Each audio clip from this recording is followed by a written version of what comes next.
சென்னை மேயருக்கான அதிகாரங்கள் என்ன அப்படின்றத இந்த வீடியோல பார்க்கலாம். பெருநகர சென்னை மாநகராட்சியோட முதல் குடிமகன் குடிமகள் மக்கள் நேரடியா தேர்ந்தெடுக்கிறாங்க. மாநகராட்சி தலைவர் பதவி மாநகராட்சி கவுன்சில் மீட்டிங்ல தலைமை தாங்குவாங்க. கவுன்சில் பாஸ் ஆகிற தீர்மானங்களை அப்ரூவ் பண்ணுவாங்க. காஸ்டிங் ஓட்டு சமமா பிரிச்சு மேயரோட ஓட்டு தான் ஃபைனல். நிர்வாக அதிகாரம் கமிஷனரோட இணைந்து சென்னை கார்ப்பரேஷன் கமிஷனர் IAS அதிகாரி மேயர் பாலிசி முடிவெடுப்பாங்க.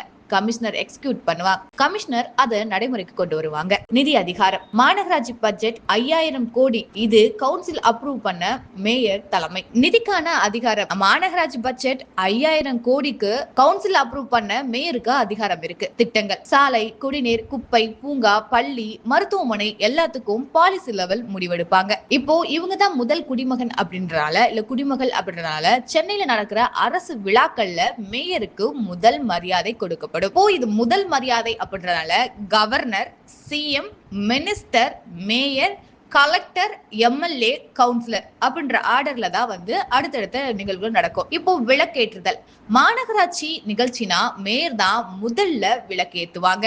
மாநகராட்சி பணிகளை நேரடியா ஆய்வு பண்ணலாம். புதிய திட்டங்களை அறிவிக்கலாம். இப்போ மேயருக்கு இல்லாத அதிகாரங்கள்னு ஒண்ணு இருக்கு இல்லையா, அதை இங்க பார்க்கலாம். அதிகாரிகளை நியமிக்கவோ மாற்றவோ முடியாது.